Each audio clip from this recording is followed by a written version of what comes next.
Hey guys, what's going on? This is Adam R46 here.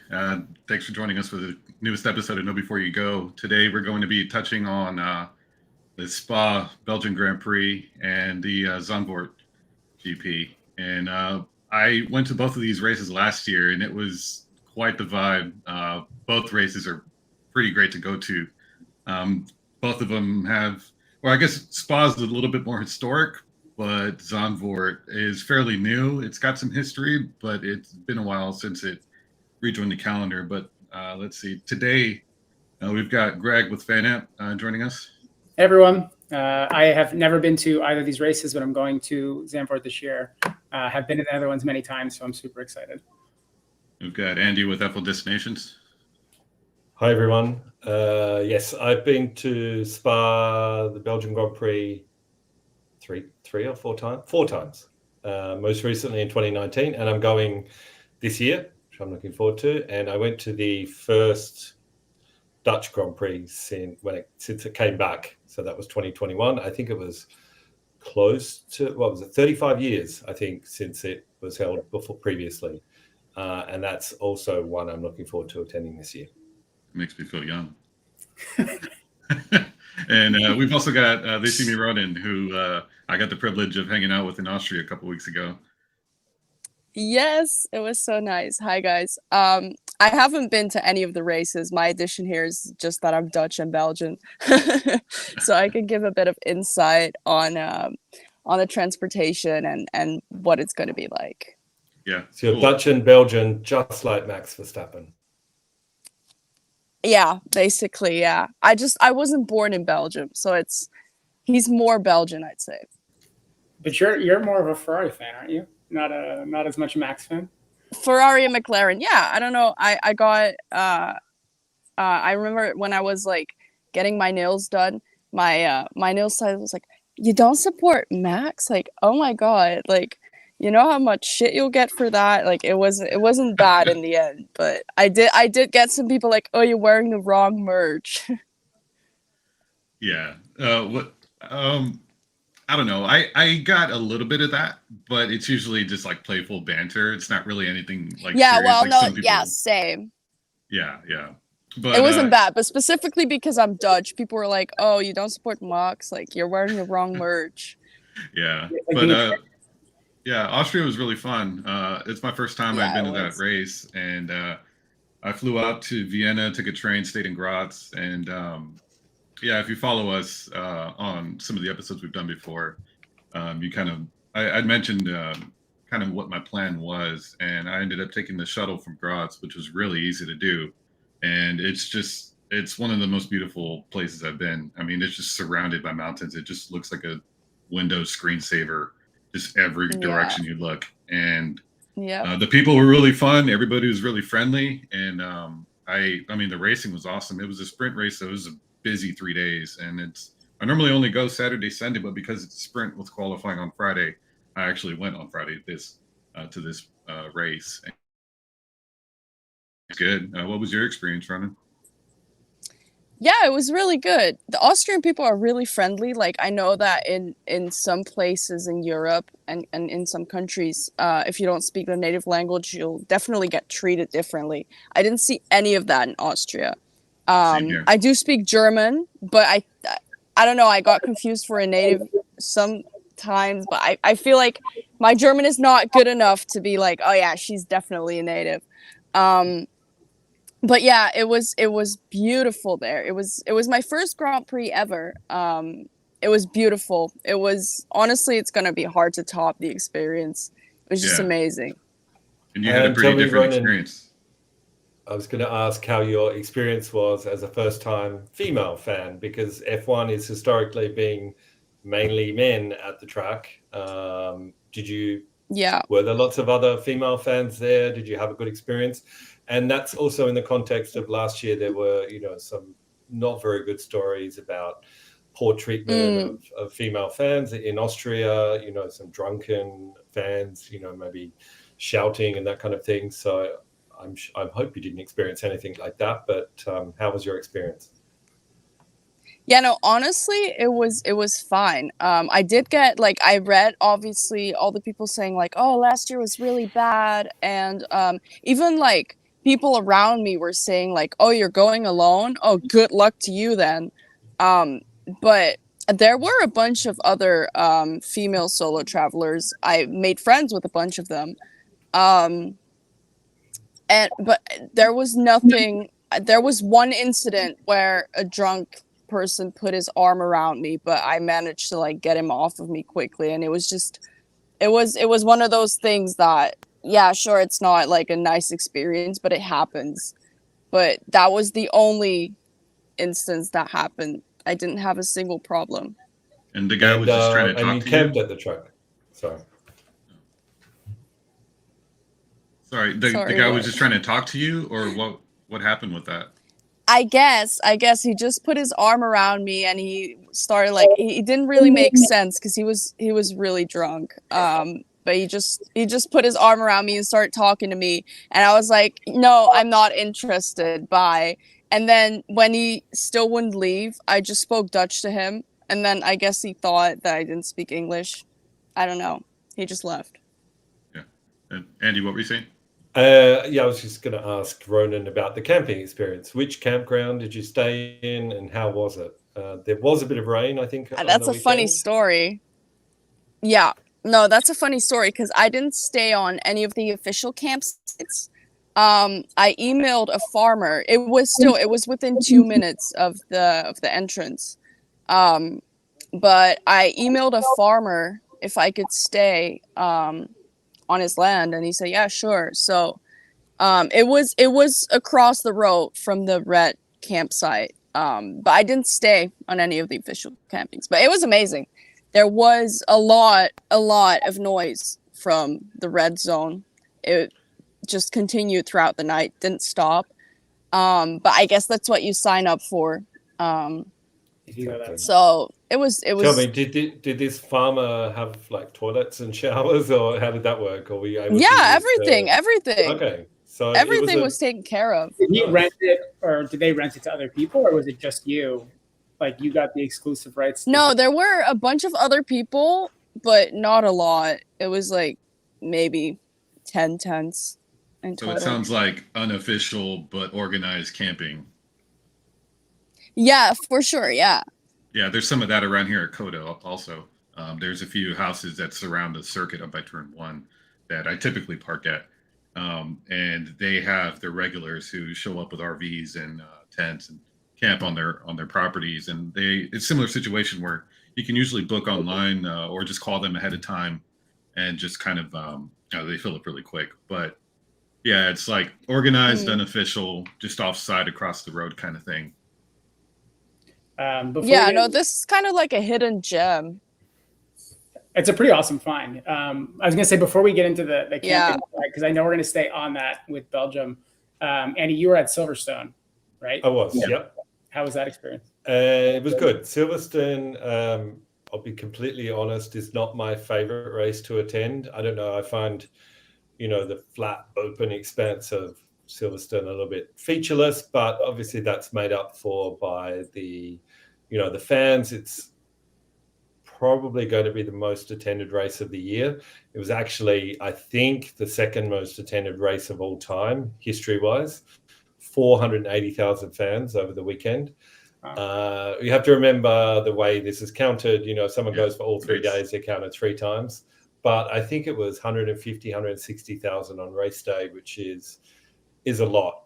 There's a lot of tracks on the calendar that, just not big enough to even be able to accommodate so many people. But, it's a bit challenging getting in and out of the circuit, especially out. There can be delays. But, it was a good weekend. It had the weather gave everything. The racing was pretty good. And I enjoyed it as much as I can enjoy Silverstone. I was working the whole time. Didn't have much freedom to explore, but it was a good weekend. Sweet, that sounds awesome. Yeah, I've never been. I always wanted to go. All right, so let's transition over to Spa. So that circuit is kind of, it's pretty historic. It's outside of kind of I would say halfway between Brussels and Cologne. It's kind of out in the middle of nowhere, just surrounded by smaller towns. So there's some kind of medium-sized motorways you can take to get out there. But once you venture off towards the circuit, it's just smaller roads. And so the infrastructure around the circuit is pretty tedious if you're driving back and forth, or you're going to be stuck in traffic either way. But the circuit is massive, but surprisingly doesn't hold a ton of people just because it uses a lot of natural elevation, and some of the areas are really steep. It takes a bit of a workout just to move around the circuit. But being in the middle of nowhere, I say middle of nowhere, but that's just kind of what it feels like compared to a circuit like Zandvoort, for example. But being a bit more remote, I guess is a better word. The easiest way to experience Spa is to camp, and so that's where I would expect kind of a similar experience to Ronin over in Austria, where camping is kind of the way to go, where you arrive on either Wednesday or Thursday, just kind of hang out, likely until Monday, because leaving on Sunday is definitely a pain. It's a challenge to get out of there in any kind of reasonable time. What's the implication of that for like the atmosphere? Because from all the photos that you were all sending, like Austria just seems like a whole different ballgame. Like people are there, you're celebrating it. The fan zone is pretty awesome. It shows a really good. It's got a really good vibe happening. There's constant music. There's a lot of food. There's a lot of beer. It seems a bit chaotic, but it's actually pretty organized. At least last year, the lines were pretty minimal. Everything is really fast. They have one of the probably most efficient token system I've ever used, where they have a prepaid card that you use. It uses like the tap to pay system. And so all the vendors only accept that, and it's actually really easy to purchase the card. You can use a credit card or cash. And then to refill the card, you can do it by phone, or you can go to one of the kiosks.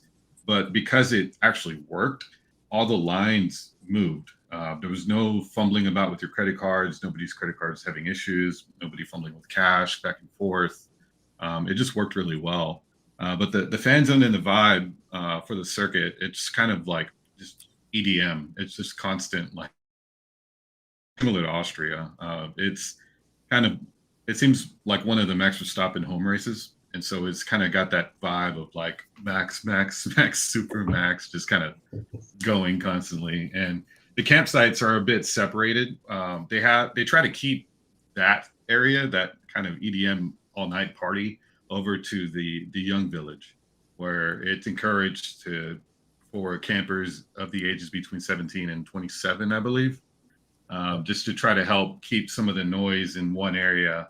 And compared to Austria, where it was just every campsite was just blaring music 24/7 for that week. Spa is kind of situated near some smaller towns that are normal residential, just smaller towns where a lot of people live. So they try to limit some of the noise from just blaring into people's homes on that race week. Andrew, when you went, where did you stay? Going back to 2001, I camped at the Belgian Grand Prix with my best mate from Australia, and that was my first European race ever, having gone to races in Australia. It was exciting. What I remember of it, it was a different era. Obviously, Michael Schumacher was winning. There was a certain kind of Michael Schumacher fan from Germany that was everywhere. Mullets and singlets everywhere, and lots of drinking. Like Max Verstappen fans. No, Max. Very similar. Was Max even born in 2001? I think barely. Yeah, he might have been 1 or 2. Anyway, more recently, I went in 2015 only Friday, Saturday. I was actually working in Paris, and I can't even remember the name of a town where I stayed, but I drove. It was probably 30 minutes from the track. Stayed in a kind of basic hotel in this small town. But more recently, I worked at the race in 2018 and 2019. And again, I can't even remember the names, but it wasn't super close. kind of hotels, in the middle of nowhere essentially. But in terms of nearby, I'm not sure on the pronunciation, but Malmedy is probably the biggest close town. Of course, the original Spa town, Spa, is also quite close. And then there's just accommodation, dotted all around. It's a beautiful mountainous area. There's campgrounds, including, more established, not temporary for the race, but not year round, but summer campgrounds that you can also stay at. And then Verviers is also probably the closest big town, and that's the closest town with the train connection as well, which is important if you're coming from further afield, because if you can get to Verviers, there's a regular shuttle bus, a local bus, to get you from there to almost to the track on race weekend. Yeah, and that bus, I believe it's around 20 euros for a 3-day pass. Yes. It seems like it's pretty organized, but they do have to take normal roads, and so you will be stuck in some traffic. There's no exclusive lanes or anything that they use, and it's just kind of a normal bus service. One thing I would say that I have driven out of Spa after the race in 2018 and 19, and also I think 2015, but it wasn't after the race. But what they do with the parking, I think they actually control the local police control the local roads very well. You're in, say, the yellow parking, and I think you have a parking slide there, Greg, somewhere. If you could bring that up, maybe. But you're going to be you're going to have to leave the circuit by the road or the route that they tell you. You can't go, I want to go this way. They'll go, no, for the first 5-10 kilometers, you might be on a very small road, even a lane, may not even be paved. And that's just to basically ease the flow of traffic so that they can control which way everyone goes. Yeah. So that's something to be aware of. And it does work quite well. 2021, lots of horror stories, but then that was because of the weather, wasn't it? Torrential rain much of the weekend. The race was essentially cancelled. Mud everywhere in the car parks, and obviously that was issues. But without rain, even if the attendance will be very high this year, I think the traffic control around Spa moves as well as it can, given the amount of traffic involved. Yeah, the roads are just not built for supporting all the traffic, and that's why the best thing to do is camp there. But if you're not camping, there's plenty of other places to stay. There's a lot of really good options. That kind of dictates how you're going to get to the race, on where you can find a place to stay, because Malmedy is probably where I would stay if I could. I stayed in Stavelo last year, which worked out great. As soon as the calendar was announced, I booked an Airbnb in Stavelo. It was a small house kind of on a hill near some a bicycle path. And so I couldn't figure out how to rent a bike, and I ended up doing the paved parking with a shuttle in Malmedy, which is about 20 euros a day. Normally it's about a 10-minute drive, but it took probably about 30 to 45 minutes on both Saturday and Sunday. And once you get to the parking lot, then you walk over to a shuttle, and the shuttle is just kind of stuck in traffic as you get to the circuit, which took another 20 to 30 minutes. And then it feels like a constant uphill walk, just walking around the circuit. And so all in all, from Stavelo, it took me probably about an hour and a half to 2 hours to get to my grandstand, with all transportation, kind of included into that time frame. And I'm guessing though, if you had been able to get a bicycle, you probably could have ridden there in 30 minutes from where you were staying. Yeah, exactly. And so according to my Airbnb host, it was like a 15-minute bike ride to the bicycle parking over by Blanchimont. Mm-hmm. And so from there, it's probably about a 30-minute walk over to Gold 3, where I was sitting at Rouge, which... so it's a long way. Yeah, Blanchimont over to the paddock area, and that where most fans watch it's a long walk. Yeah, and so it would have taken me 15 minutes to get to the circuit, but from Blanchimont over to Rouge, it's about a 40-minute walk. And so it feels like it's constantly uphill. It's that old man yelling at clouds of it was uphill both ways. It feels like it's uphill both ways. It's just, it's an intense circuit. It's one of the most elevation or like elevated circuits that I've explored. It's a lot. And comfortable shoes are an absolute must. I mean, that was probably the case in Austria as well, but well, I think it is, especially if you're camping. But you really need hiking boots for Spa-Francorchamps.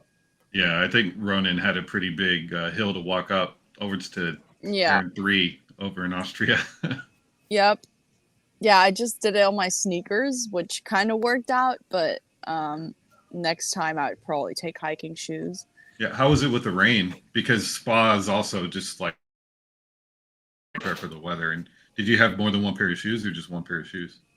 I had 2 pairs of shoes, but it was not super bad. I could do it with 1 pair in Austria. That was, but honestly, in Spa, if it like properly rains, you're gonna want your hiking boots.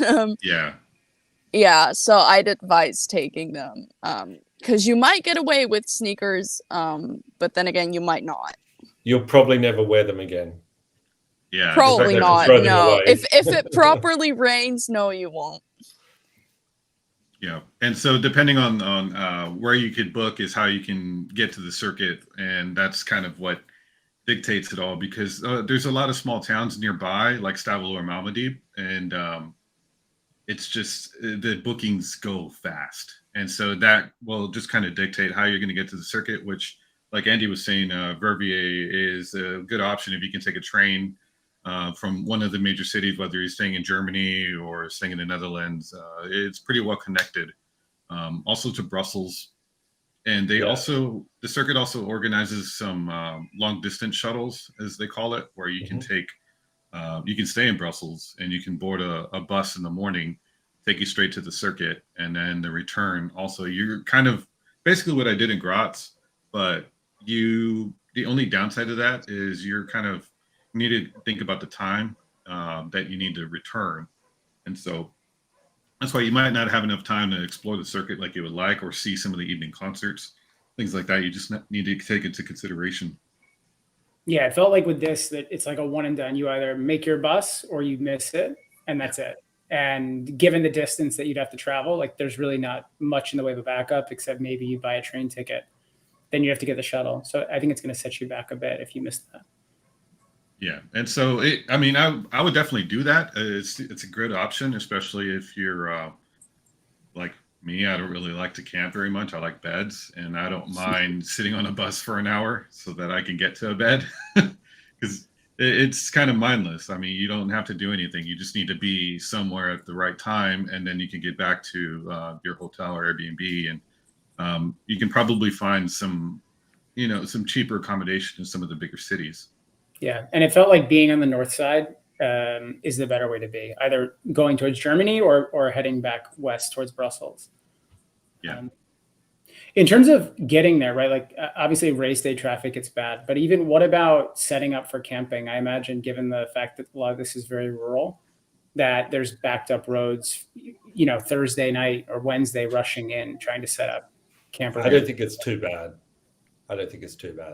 Okay. Because it gives you more flexibility to arrive, I think, throughout the day. It's not everybody's trying to make it before free practice 1 type of thing, where I believe campsites open on Wednesday, but I think most people will arrive Thursday. Yeah, some of them, I think, like the green or the spa facilitated ones open Thursday morning. So I guess, there probably is some level of a rush of people. Yeah.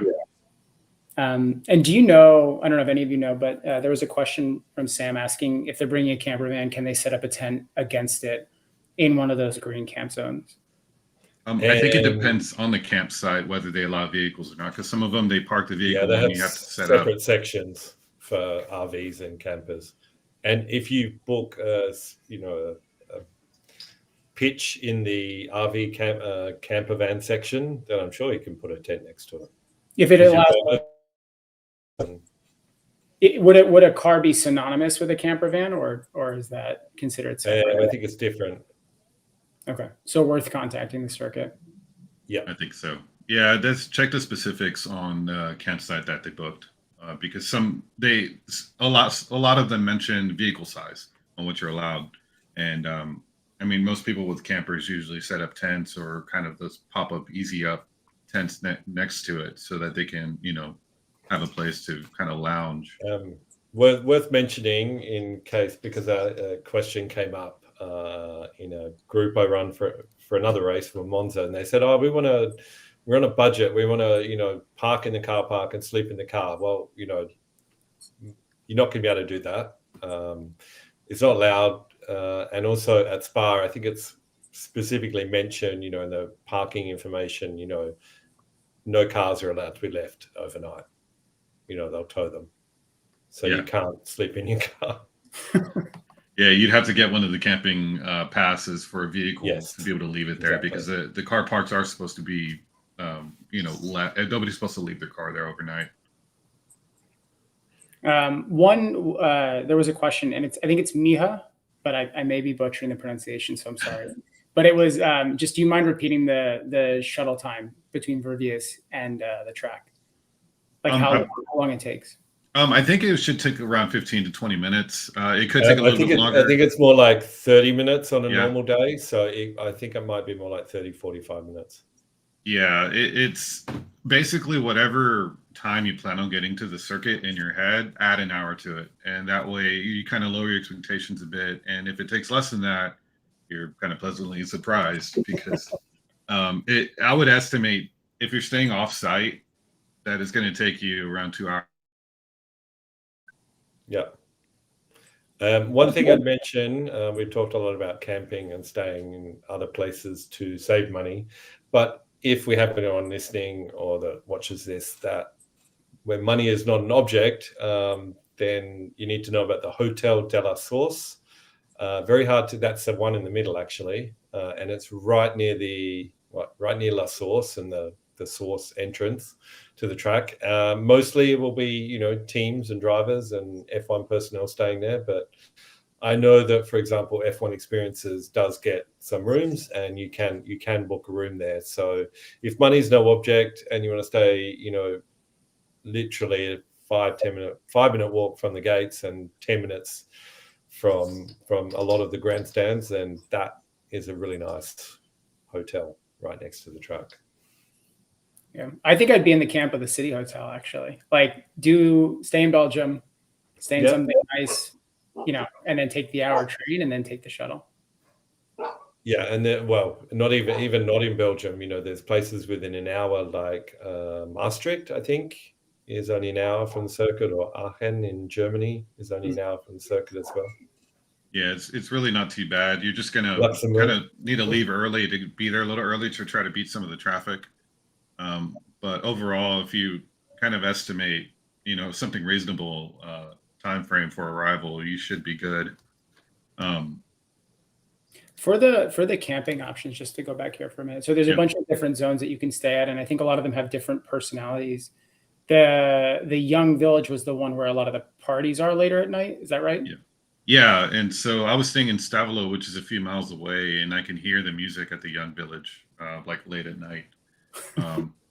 It wasn't incredibly loud, but I had the windows open kind of after dinner, and we were just I think we were watching TV or something. I just hear like a little boom, boom, boom. It's just like blaring music that just kind of echoes through the hills. So, Ronan, what was the vibe like in Austria? Because maybe that'll give people a good comparison. I mean, it was just constant EDM. There was two different fan zone areas. There was the Steiermark Village and then the fan zone. And Ronan, did you go to the Steiermark Village? Well, that was on my way to the entrance. So I walked through it, and that's where I would usually have dinner. Yeah. But it was just, I was sleeping like across the road from the Steiermark Village. So all the music, I got to hear it. I got to experience it. Also at 4 a.m., which was less nice, but it's kind of, in a way it's nice because you constantly have that nice and party atmosphere going. Yeah, so that's one of the I guess could be a benefit of camping, is that you're just kind of living the festival life for a weekend. Yeah. And are there two tiers of camping here, like the glamping and the regular? Yeah, so GP tents, I believe, has some of the glamping style kind of preset stuff where you can just kind of show up and they have everything taken care of for you. They're kind of like tent hotels where everything feels a little bit semi-permanent with bathrooms, showers, and everything like that, where it's kind of worry-free. And I'm not sure what part of the circuit those are, but it's like a third-party company. It's in the green camping zone at Spa, Okay. so it's quite close to the Combs entrance, the southern one on that map there. Yeah. Oh yeah, because it's technically tilted. That map is Okay, well, north and the left side. yes, Yeah. the lower one on the picture we're looking at right now. And I guess the other big part about getting to Spa, if you're coming from a different country, is you can fly to basically any of the major airports near Belgium. I mean, Brussels is probably the closest with the most international destinations. Cologne, Frankfurt is not too far away either. Yeah, Frankfurt is not very far. I guess it's just out of shot at the image we have on the screen. I've even driven from Paris to Spa when I went in 2015 for the week for Friday, Saturday, and I think it was 3.5 hour drive from Paris. I mean, this is very much in the heart of Western Europe. You know, countries all around. You know, lots of amazing cities, airports. There's about 7 airports within a 1 to 2 hour drive, I think, of Spa. Yeah, I flew into Amsterdam and it was like a 3 hour, maybe 2.5 or 3 hour drive out there to Spa, which is not bad. Yeah. And it's an easy drive if you're from like North America or a different country. I mean, I don't know, everything was smooth and Google Maps worked really well. Yeah, and in terms of airports, Eindhoven Airport is really nice. I mean, if you're coming from America, you're not going to be able to fly into Eindhoven. But I think they also got like a long distance shuttle running from Eindhoven to Spa. Yep, I think. But Eindhoven is a really nice and calm airport, and just it's I've been to Brussels, Amsterdam, Eindhoven, Rotterdam, and also Düsseldorf. But Eindhoven is by far like the calmest and the most chill airport. And it's also the closest out of the Dutch airports. Mm-hmm. Which that's another thing I wanted to touch on is the language and the crowd. I was really surprised because it's in Belgium. Most like the prominent language everybody was speaking in that area was Dutch. I was expecting a little bit more French or German, but it was probably about 90% Dutch. Even the commentary on the circuit was mostly Dutch, and it kind of switched a little bit between French, English, and Dutch. But yeah, if you speak a little Dutch, it'll probably get you a little bit farther. But for the most part, my English was fine, and my wife knows a little bit more French than me. So whenever either of those kind of fell through, defaulting back to French was pretty good. Just nothing intense, just basic, being able to interact with people, how to order 2 beers, how to order food, and asking where the toilet is, things like that really make a big difference and show that you're here to you respect the local culture. You're not just like, hey, I'm American, why don't you speak English type of thing. And so it makes a big difference. That's a general thing in Europe. If you especially Americans, if you show up and just expect everyone to speak English to you, that's kind of a thing. Well, no, we don't mind speaking English, but you'd be surprised at how many like American tourists just show up here, speak English to you, and expect you to speak English back. That's what we're taught in school. Yeah. Well, that's not. I mean, usually it's appreciated if you learn even if you just learn hello in the local language, it's appreciated. Exactly. We should probably talk a little bit about the race experience. We talked about where to stay and how to get there, but you're going to spend 3 days at the track. Before we sorry, Andy, sorry to interrupt you. One thing that was raised up by someone was they were saying for the campsites, there's no departures allowed between 4:30 and 7:30 p.m. on Sunday. So just if you're trying to leave, trying to rush out, just be mindful of that. and plan ahead. You're probably going to be there. Adam, you said this at the beginning, like, do not plan to leave and just rush out on Sunday.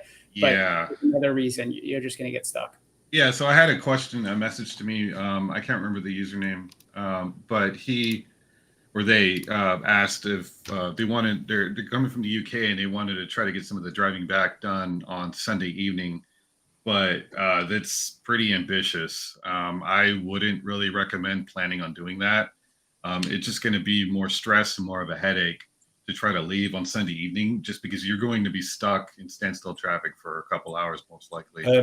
Well, I mean, my experience in 2019, and granted, more fans go now, but we drove to Brussels on Sunday night, and we probably left the circuit at 6:30, something like that, 2 hours after the race finished. And yeah, it took longer, but we were still in Brussels by 10:30. So it is doable. It is doable, and like I said, the traffic management out and in is quite well managed. You're going to be on a small road and you can't go anywhere for 10, 15 kilometers until you get well away from the circuit, and then you can kind of choose your route. And there was a lot of traffic on the motorway, but we were moving most of the time.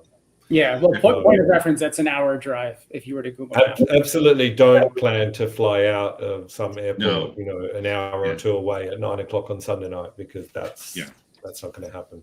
Yeah, if you have open-ended plans, I think it's fine to try to do some of the driving, but I wouldn't plan on being somewhere at a specific time, because you need to be really fluid with it, because you don't know what it's going to be. Like, it took me almost 2.5 hours to get to Malmedy last year after the race, and we waited for about probably an hour and a half to 2 hours before we got on to our shuttle.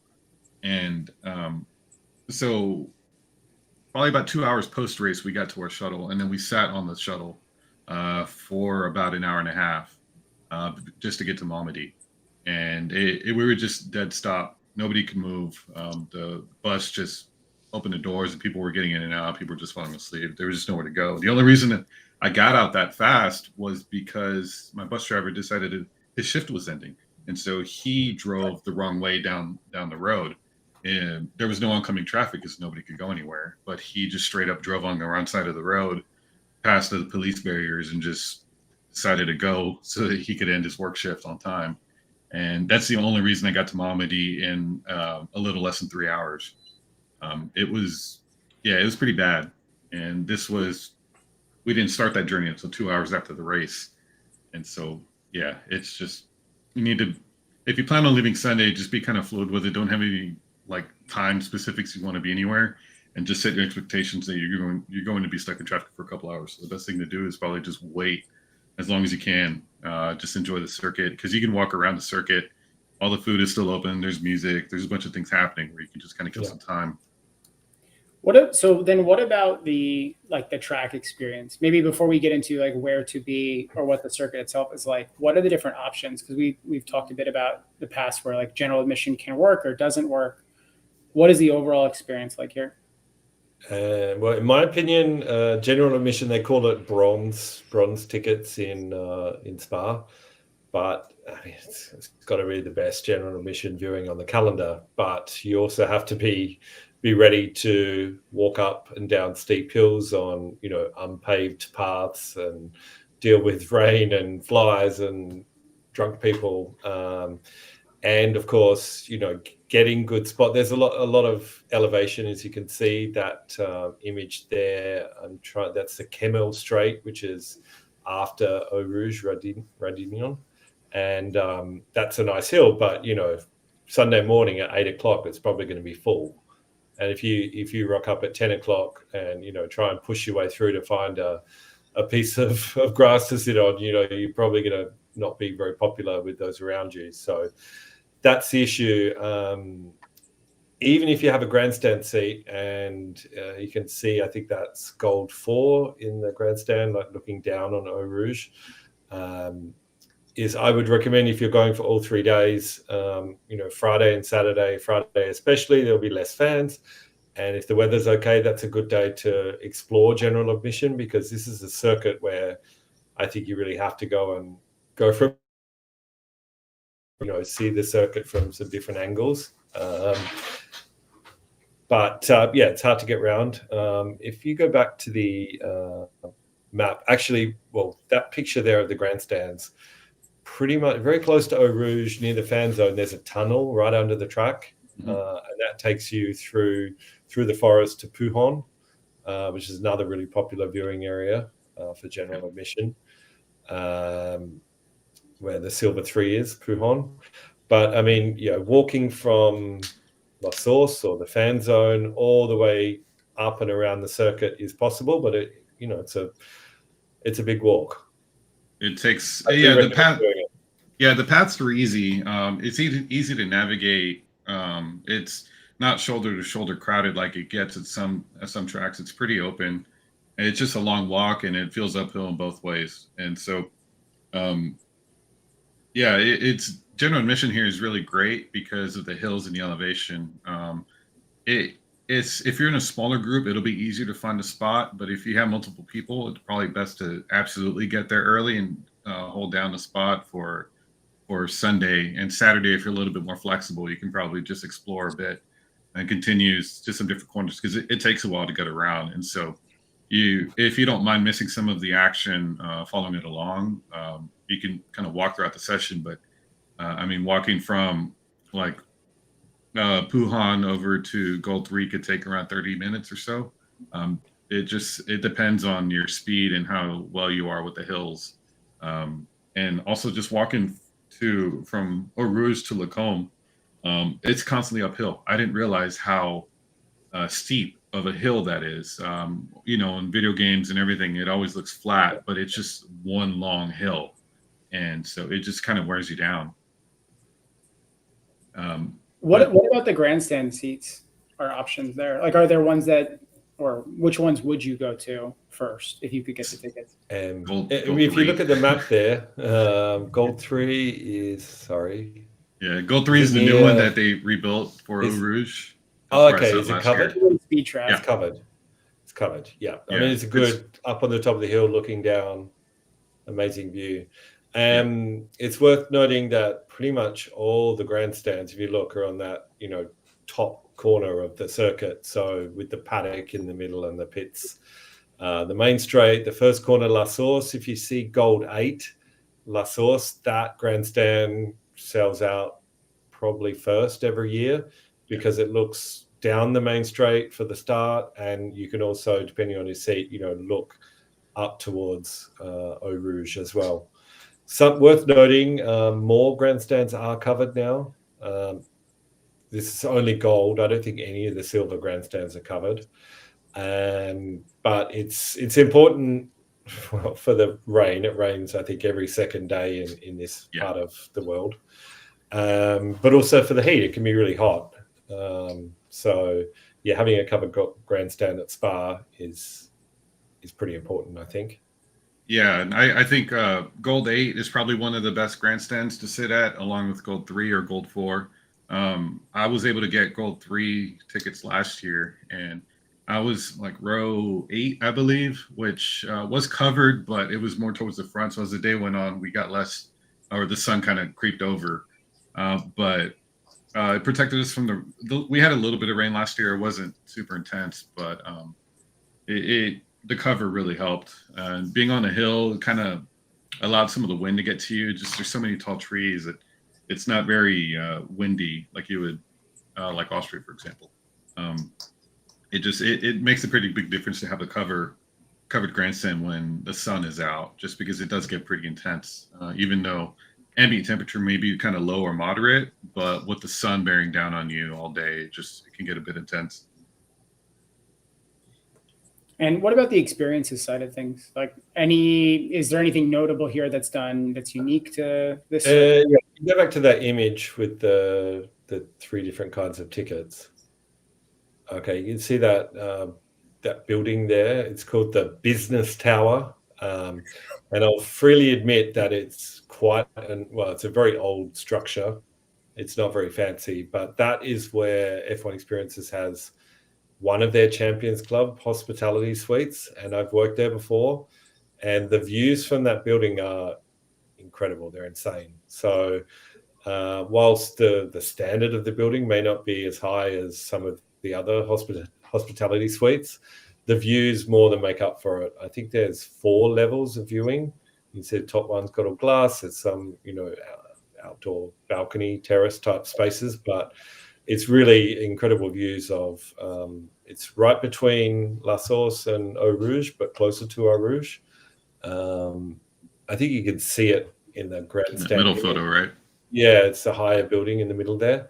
Yeah. And it's fantastic. And also it's right close to the support paddock. So if you have a ticket for that, you immediately, because to get in and out of there, you have to go get inner track access essentially. And on the inside of the first corner, anyone that has access, you can get really close to the cars. They do practice starts. The support paddock is cool, and there's an awesome, really old school kind of cafe bar in the support paddock, which I do. If you do happen to have access to that area, I recommend checking it out.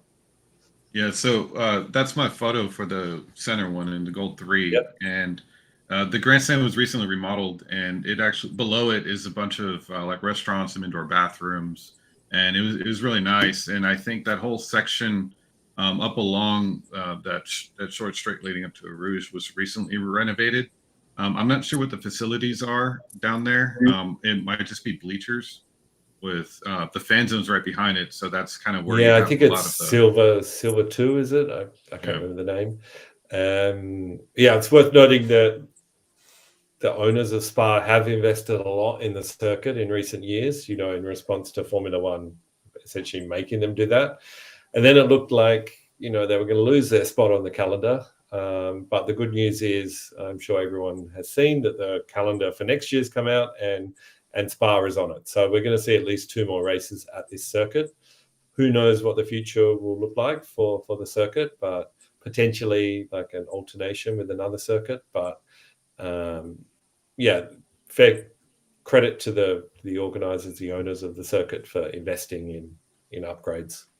Yeah, and that's one of the big things that people don't really realize is that why they're threatening Spa to get removed from the calendar. It wasn't necessarily about money like everybody thinks. It was about the fan experience. There was a lot of complaints about the traffic before, and just the infrastructure just needed to be up to date, and that's why it was being threatened to not renew the contract until the circuit decided to put some money into the local infrastructure to help the event become better and more accessible.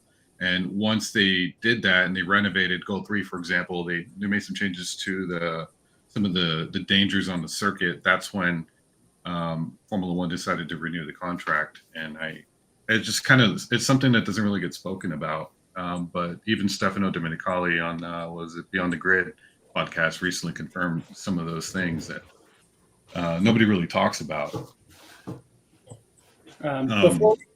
Just to keep it going, one last question on the whole experience overall. Can you just talk about the card system again? You were mentioning it's a cashless system. You're getting a prepaid card. How does that work? Really quickly. And so there's a bunch of kiosks all over the circuit. I'm not sure if it's possible to get it ahead of time, but it was all very efficient. The kiosks never really had any lines.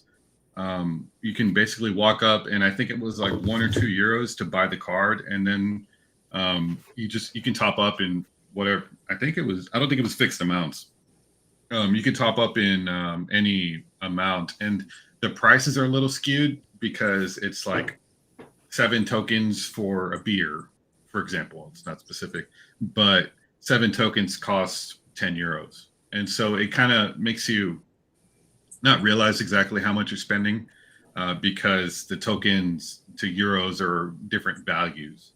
It's like a new currency for the weekend.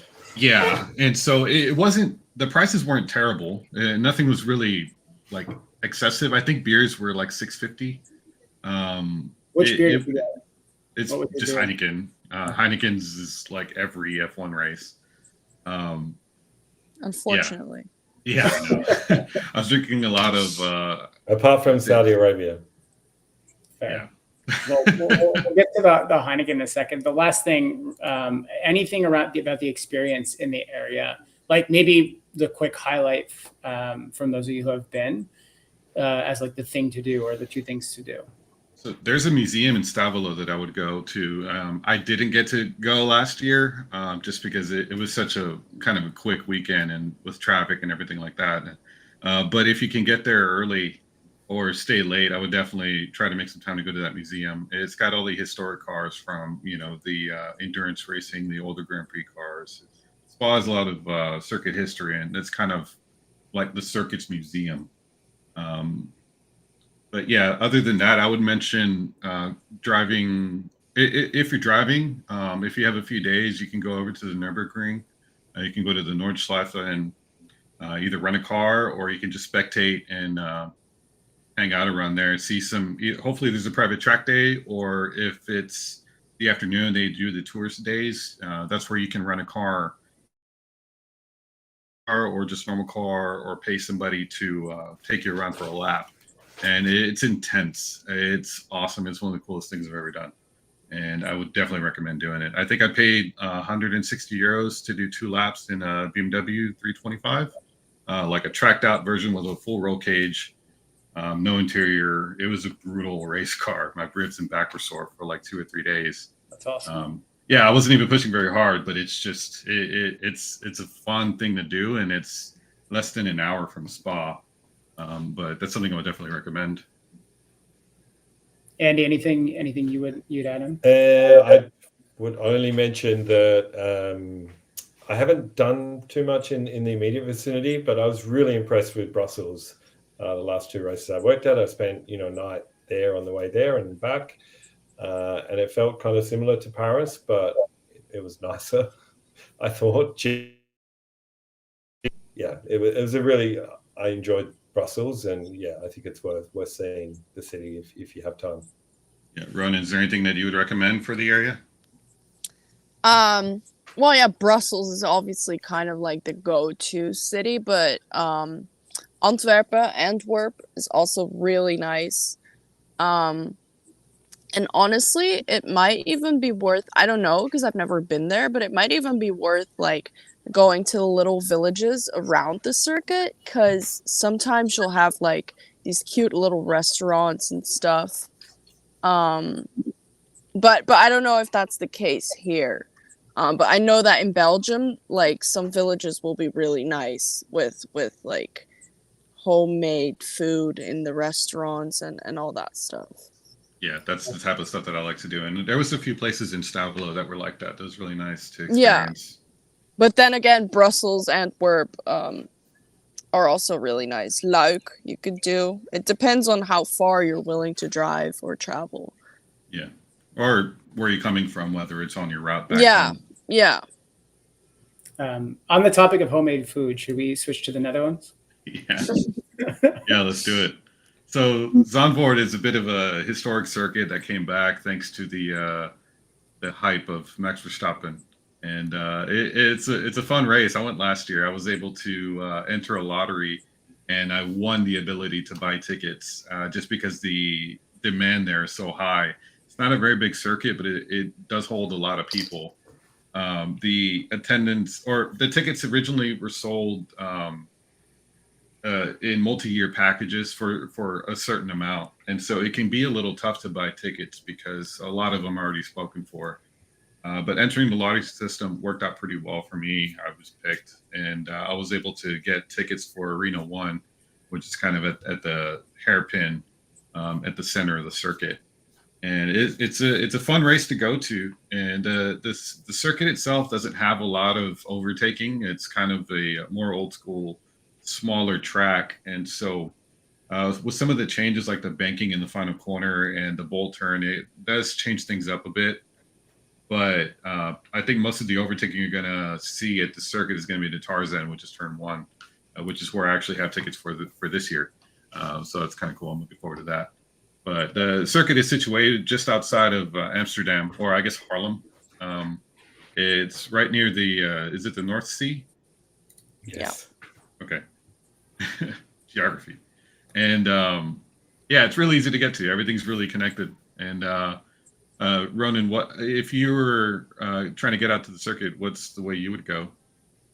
From where I live? Sure. She likes Or, to travel, so. I mean, okay, so from where I live, it's Breda, so it's in the south. I would probably go by train to, you can go to Amsterdam, and then there will be there's a direct train to Amsterdam going from basically anywhere in the Netherlands, unless you're like really far up north. But honestly, just Amsterdam and then Zandvoort. yeah, so as long as you can get to Amsterdam, you should be pretty well connected. And so I flew in Amsterdam. I doubled up last year, did Spa in Zandvoort back to back. So I flew in and out of Amsterdam, but we had rented a car and drove to Spa and drove to Cologne. And on the way back, dropped off a rental car, and I stayed in Jordan neighborhood of Amsterdam. And from there, I was able to get a tram pass and take the street tram over to Central. And then from there, I think it was about 20 euros for a return ticket to Zandvoort each day. But it was really easy to do. There's trains every 4 minutes. There's some other options that you can take to get to the circuit, but I think train is going to be the most efficient. It just moves a ton of people, and they utilize both platforms out there. They do make a couple of stops at it's a Sloterdijk. I'm not sure if I'm saying that right. Sloterdijk, yeah. Yeah, they stop there, which is just outside the center of Amsterdam. And then they stop in Haarlem. And there was one more stop. I don't remember where. So if you can get to either of those cities, you should be able to hop on a train pretty quickly. And they're every 4 minutes. And so the crowds can be a bit intimidating at the train stations, but it's really not bad. Everything just moves. And it feels like you're in the crowd of a concert, kind of shoulder to shoulder, but everybody just moves and people are very respectful. And it just, I don't know, it was a bit overwhelming, but once you realize that it's really not that bad, it just kind of let it happen and go with it. And the one thing to know, I think that was really interesting for this is they need to be, to keep hosting it, they need to be completely carbon neutral. Is that the nuance? And so there's like no cars are allowed within 30 minutes of the circuit. Yeah, I think it's also practical because Zandvoort is it's a relatively large seaside town, but the road, it's not like it's next to major highways. There's like a lot of small roads coming in and out, and if you let cars come in and out on race weekend, it would be total gridlock. So the exclusion zone was about 10 kilometers all around Zandvoort. And, unless you're a VVIP, you're not going to be driving in there on race weekend. And of course, there's a very good percentage of fans that come to the track on their bicycles. Yeah. So bicycle is another good option. There's some, I was on the train and there was a lot of bike paths that kind of, just pop up and out of the sand dunes where I don't know where they're coming from, but I know there's some park and ride areas. We make them. Yeah, or that. But there's some really big bike parking. Like you can see in the bottom image. There's just a ton of bikes. I mean, it's the Netherlands. Yeah. But it's also something to be mindful of, like having been in Mexico City where everyone drove, you drive right to the circuit. Like, yes, there's traffic, it's backed up, but like you just don't even think about it. You'd leave and you could take an Uber. You can't here. And even though it's not that far of a drive, you can't do the drive. So you just have to plan ahead of it. Yeah. And so another option is, like you see in the photo, is the buses. They have some pickup spots kind of spread around some of the major cities. But it seems a little bit not as long distance. I think if you're going a long distance, I think train is probably the more efficient way.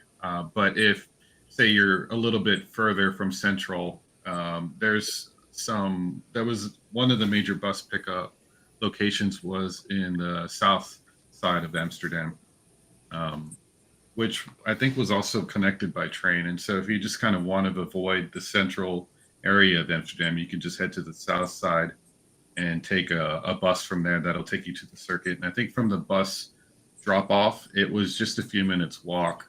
I think it was closer than the train, if I remember correctly. But how about the lodging options for this? So given where it is, I think very close to Amsterdam. I don't know much about the camping at Zandvoort, but I know there are campgrounds. in terms of, trying to get a room in Zandvoort itself, good luck. There is quite a lot of accommodation there, but because it's a seaside town, a popular place to go in the Netherlands. But, I think the locals and the Max Verstappen fans have, reserved every single available option 3 years in advance, even. Yeah. So if you look at, booking.com or Airbnb, there's not going to be anything. And if there is, it'll be 10 times what it should be in terms of the price. Yeah. Another thing about Airbnb is I believe that they have some pretty strict rules and regulations on the number of nights that they can rent properties. And so being a seaside town, it's already kind of booked during the summer. And so once a property like that usually hits a certain number of nights, they're not allowed to be booked anymore. And so they just black out all the dates for the rest of the year. That at least that's what happens in Amsterdam. And I'm not sure if that's something Netherlands specific or something Amsterdam specific, but that's something to consider, is that some places are limited on what they can and can't rent just due to some local regulations. I mean, I think the obvious place to stay for this race is in Amsterdam itself. Not that there's, a huge amount of accommodation. It's going to be expensive, but it makes sense given the 30-minute train connection, the fact that Amsterdam is one of the most beautiful and visited cities in Europe. It is the logical base for race weekend. Yeah, it's easy to get around. The great food. Yeah, everything is just easy. It's easy to do, and most people speak English, which is really nice for me. I know a little bit of basic Dutch, which can help. There's been some times where I'm ordering food or drinks, and it comes in handy to just know the numbers, like 1, 2, 3 kind of thing. What's it, lekker? Is that the phrase? I mean, that means like that it's good. Yeah, I doubt you'll hear a Dutch person say it, but it's nice. It's nice as like a Dutch person. It's nice to have a tourist like talk to you and like have some simple Dutch phrases. Yeah, that's why little interactions like that really help. That's the only one I learned. So yeah. No, honestly, everyone here speaks English, unless like maybe some like really old people don't, but everyone. Everyone just speaks English. Yeah, there's one place I went to have pizza, and the woman only spoke Italian and Dutch. But luckily, I also know a little bit of Italian, so I understood the Italian, or I understood the Dutch, but then spoke in Italian, and then she like, oh, okay, then totally helped me out. And so that's one of the few times where I completely like not English interaction that was able to make it work and make it happen and get my pizza for dinner. I think it's one of the advantages of this race. I mean, if we compare it to, popular races in Spain or Italy, there's a couple, the language barrier is real for foreign fans, especially Americans. I don't know why I had to single you guys out, but no, I personally think the two best organized races in Europe are Austria and Netherlands. I fully agree. For the ones that I've been to, I just got back from Austria and everything was really organized, and that's probably Zandvoort is probably right up there with it as far as organization. It's just really easy to do. If you take the train, it's about a 10 to 15-minute walk to gate 2, which is right near the fan zone, kind of by the final corner on that portion of the track. But it's a really easy walk. On that walk, there's a lot of restaurants and bars and things that you can stop at on the way. We're actually doing a meetup out there on Saturday after qualifying. It's about an hour after qualifying that we're going to be at. We have a reservation at, is it Club Nautique? On the beach. Yeah.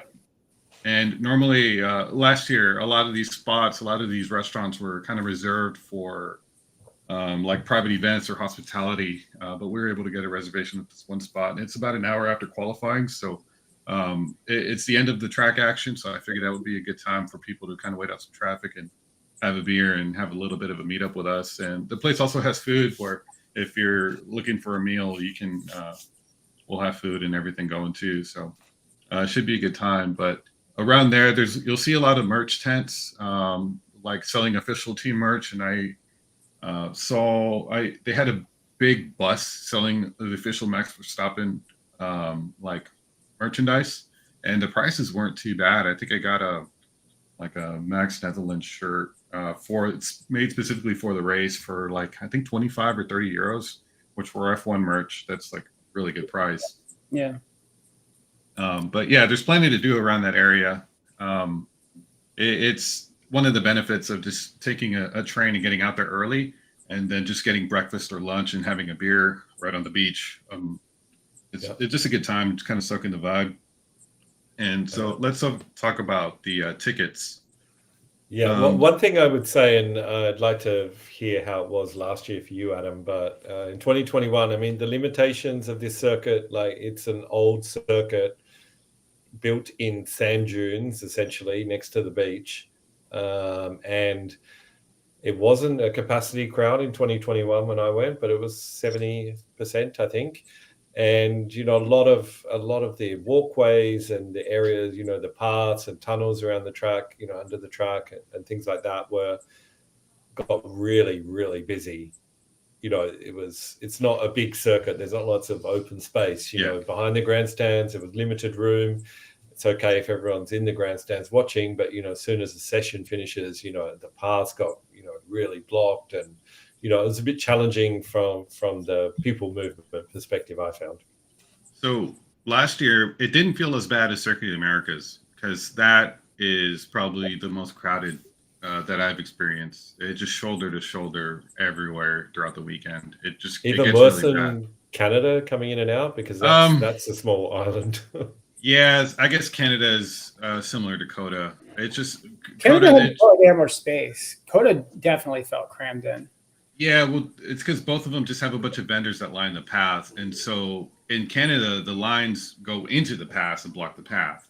In Austin, the vendors kind of, I don't know, the lines run parallel to the walking path. So I don't know, it doesn't feel as bad in some areas, but like trying to cross the bridge over by, was it turn 15 or turn 18? To get across the track towards the S's by turn 4 in Austin can take 30 to 40 minutes, where you're just stuck on a bridge and you can't go anywhere. It takes a long time just to cross the bridge. And that's not including trying to get behind the grandstand over to like turn 9, for example. Zandvoort, I felt like didn't really have as bad of an issue. It was crowded, but it was, I don't know, it seemed like it still moved. I was by myself on Saturday, then on Sunday, my wife joined me. And I didn't really think it was overbearing. It was a bit of not shoulder to shoulder, but it wasn't as crowded. I don't know. The paths, they're not very wide, but it all just seemed like it moved. The fan zone, I think, was the most crowded. It was hard to find a place to sit down and eat, even when I was by myself.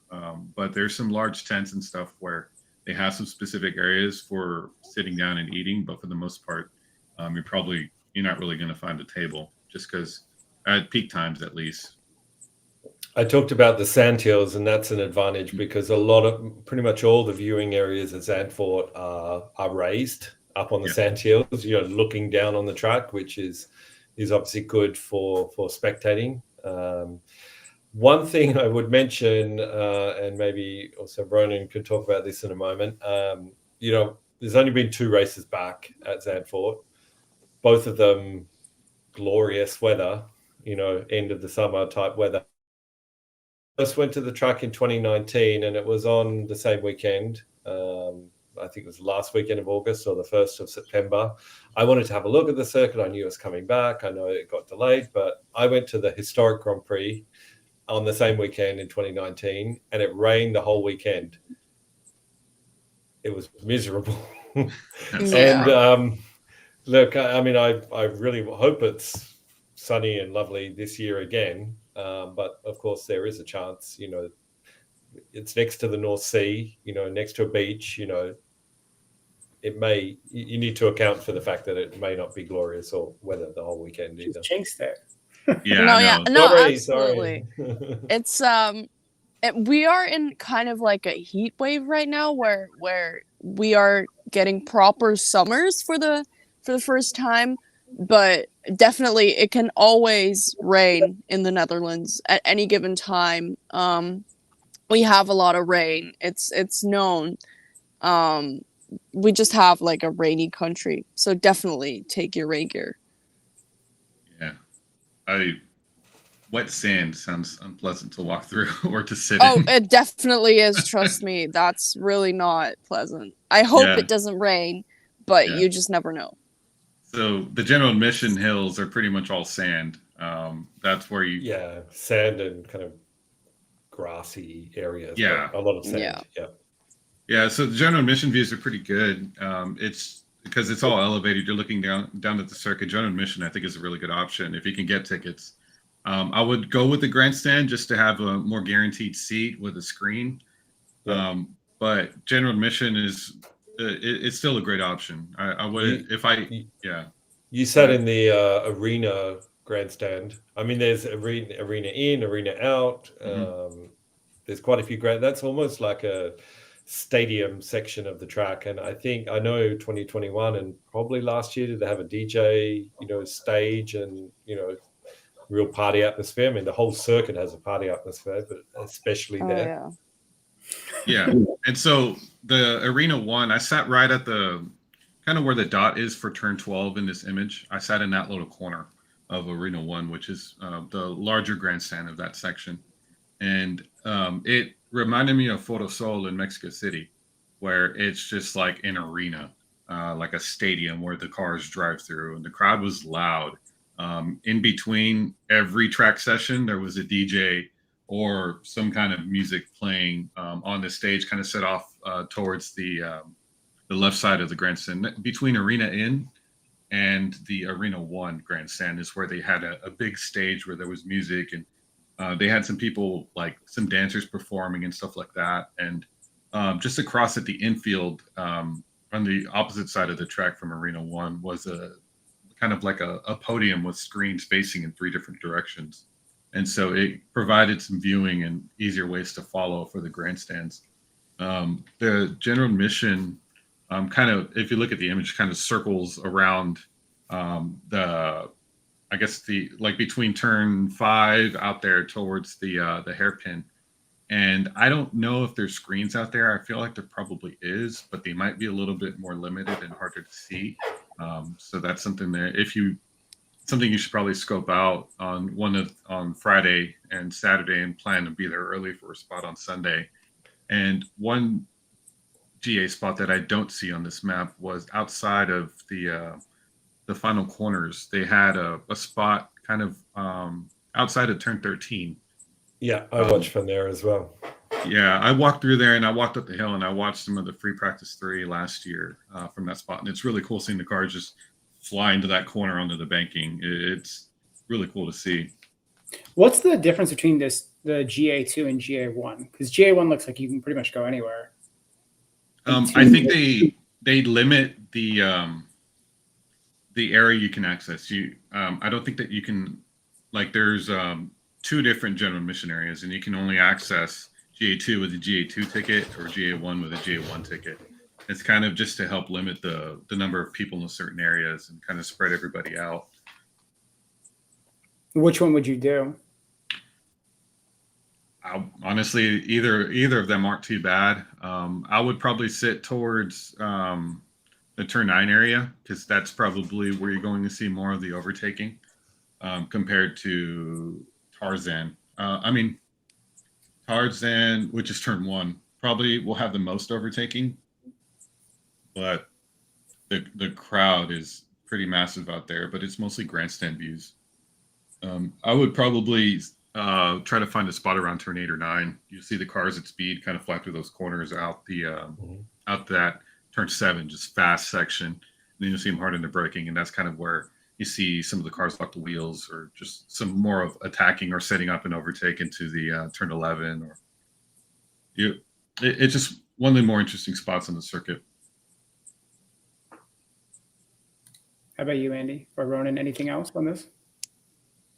I mean, I've never been, so I'm not quite sure, to be honest. I think Adam's covered most of it. I sat in a few of the different grandstands and took some photos in 2021. I had a chance.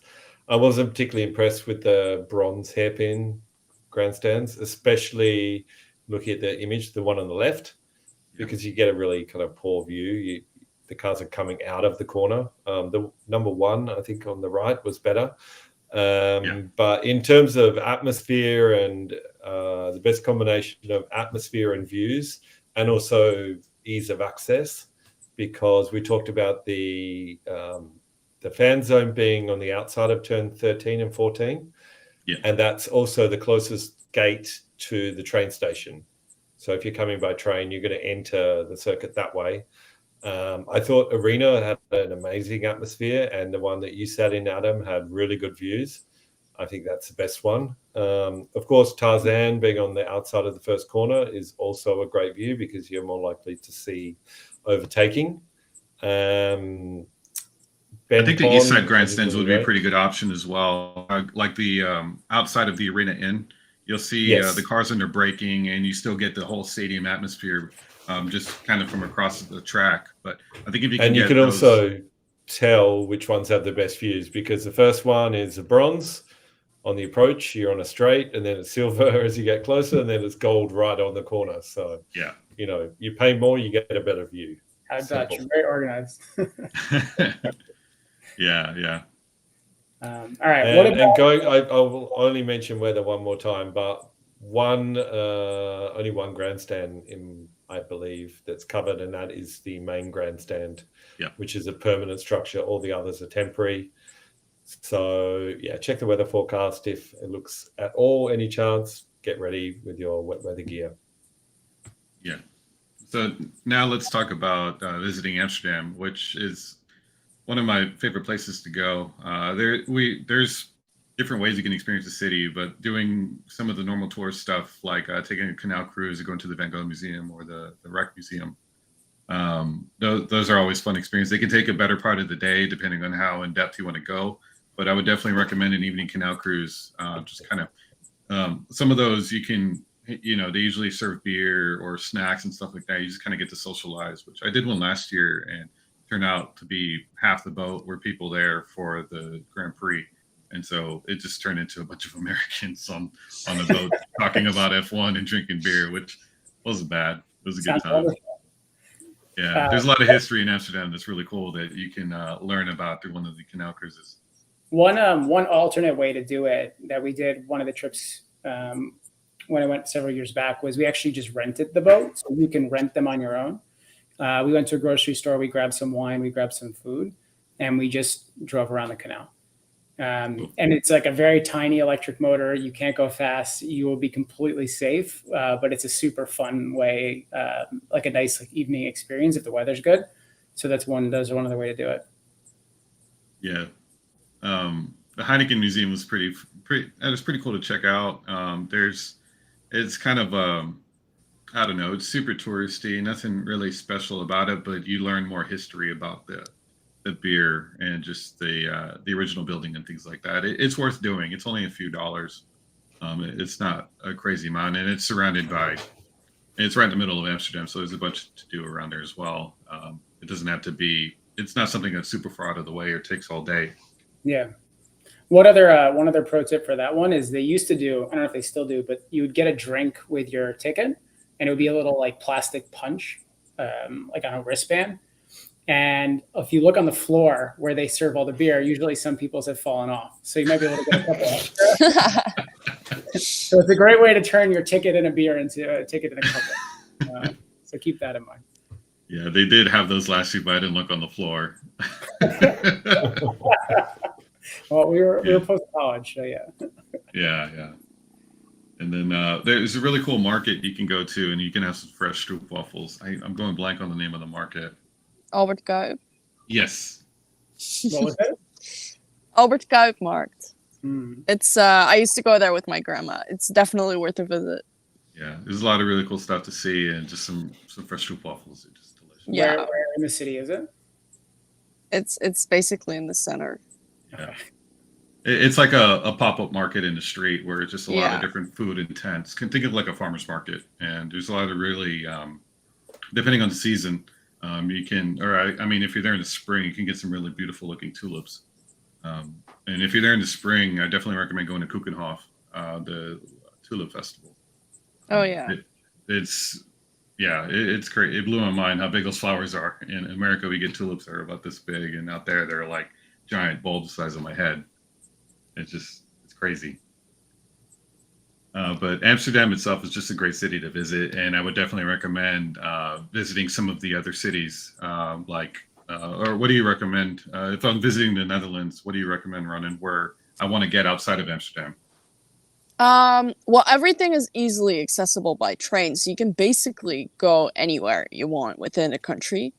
But I'd say, also depending on what you want, obviously, but Utrecht is really nice. It's not too far from Amsterdam. It's maybe 20, 30 minutes by train. You can go to like, Rotterdam as well. Den Haag, The Hague. It's also really nice. We have the Parliament building there. You can also go to like Eindhoven, which is more of where I live in the south. You can even do Limburg, Maastricht, or Groningen. But Groningen is all the way up north, so it's pretty far. That's where Assen is, isn't it? The MotoGP track. Always wanted to go to that track. Yeah. But Groningen is a very beautiful city. So if you have time and you want to like see the country, I definitely recommend Groningen. I went to a Ajax and Groningen match at Amsterdam Arena a few years back. That was a really fun experience. Yeah. Yeah, I saw Real Madrid play them there. That was cool. Nice. Yeah, it's amazing. Yeah, that's a really cool experience. If there's a football match happening at Amsterdam Arena, no matter what the team is, just go. You can get tickets. Oh yeah, for sure. We also have concerts going on there and stuff. So yeah. Yeah, it seems like there's always something to do in Amsterdam. It's just there definitely is. Yeah. As for Amsterdam, I would say definitely do the touristy stuff. But if you got time, go outside the center as well. Yeah. To like basically the neighborhood surrounding the center. So you would have, say the Pijp. It's more of the authentic Amsterdam vibe and more Really of like where the I vibe. would go. Yeah, if I take people to Amsterdam or if I show people around, that's where I take them. Yeah. I've stayed in the Pijp a couple times, and that's one of my favorite neighborhoods. Yeah, it's amazing, isn't it? Yeah, that or we also just find some food and then go have like a picnic in Vondelpark and In the just park. hang out and explore. Yeah. Westerpark is also really nice. Yeah. Yeah. Gypsy King. They're all over. No, it's like. But are we all going to the Dutch Grand Prix this year? I guess so, right? Yeah. Ronan, are you going? I want to, but I have to see if I can make it work. Yeah. Should be convinced. Yeah, I think we can make it happen. It's just such an easy, like, going to the Netherlands just is like amazing, just because you land and it's so easy. Like, if anyone's going for the first time ever, or especially traveling for the first time, like, don't be afraid. It's like the coolest and easiest thing. I feel like it's one of the easiest cities to get to in Europe, and it's easy to explore, where you don't need to worry about transportation because you could take a train everywhere. Or once you get to Schiphol, you can take the train to Central, and then from there you can either walk somewhere to your hotel, or you can take the street trams. They're just everything is just really easy to do. You can go anywhere by train within 4 or 5 hours, anywhere in the country. Yeah. But yeah, we'll all be out there. Hopefully Ronan can get out there and hopefully and join us for the meetup over at Zandvoort post quali and drink a beer with us and hang out and talk and kill some time. And I think we're about to wrap this episode up. We'll probably be doing another one in a couple of weeks. I don't know, it's on my head which one is next. But if you guys have any questions, not necessarily about those specific races that we're going to be talking about, just questions in general, feel free to message me. You can send me a message through either FanAmp or on Reddit through Grand Prix Travel, and join us on FanAmp. I mean, we've got some pretty spontaneous group meetups happening, just sharing live tips at going to the races. I mean, it's pretty cool. It's something that's brand new and not really anywhere, where it hasn't existed before, where you can just download an app and connect with people going to a race without having to have any exclusive invites or shared links. It's just easy to do. So feel free to download the app, and even if you don't contribute to the conversation, just watch the conversation happen. And we had some people meet up at Austria, at Graz. We had our meetup out there, and who hadn't messaged me or confirmed or anything, and they just kind of show up. And it's pretty fun. We had a good time. I mean, it was there's amazing. one next weekend, isn't there, in Hungary? Yeah. Yeah. Yeah. Oh, yeah. There will be a meetup in Hungary, and that's all just like community driven, which is awesome. So if you're in And they Hungary, chose a great venue, one of the ruin bars, the biggest and best. that was amazing. Well, thank you for the compliment. The American planned it, yeah. Yeah, I've never been to Budapest. Hope I can make it out there But sometime. if you have been to Budapest, you know where this bar is. If you've done it properly. Yeah. Cool. Yeah, so All right, we'll guys. have one there, and there'll be ones at a bunch of other races at this point. So we'll have one in Zandvoort, as we mentioned. We'll have one in Singapore and in Japan as well. So yeah, definitely jump in. Yeah, we got some stuff planned for Austin as well. The details will be out hopefully pretty soon. And yeah, join the group on FanAmp. We got a good base going on there. Join us on the subreddit. Post your race reviews. Share your experiences. It doesn't have to be super in depth. It's just try to get some info to help others. Stuff like this doesn't really exist anywhere, and so that's where we're just kind of trying to share the information and make it easy to find.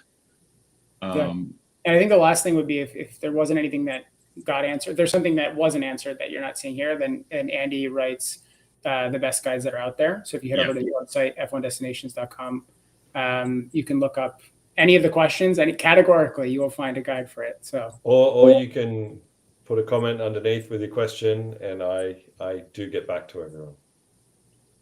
Yeah. And Ronan, where can people follow you and your travels? Honestly, my Instagram would probably be best, which is just at Ronan Figurds. Yeah. Yeah. Did you post any of Lando and Leclerc photos? Oh yeah, a whole bunch. I got comments of people saying like, "Wow, that's a lot of posts." I was like, "Yeah, I had too many pictures." Yeah. Is Lando still wearing your bracelet? I don't know. He was in Silverstone. Yeah. that's pretty cool. Yeah. Yeah. Some good times. Yeah. All right, guys. Well, I guess we're gonna wrap this up, and we'll see you on the next one. Thanks, everyone. See you later. Thanks, guys. Bye.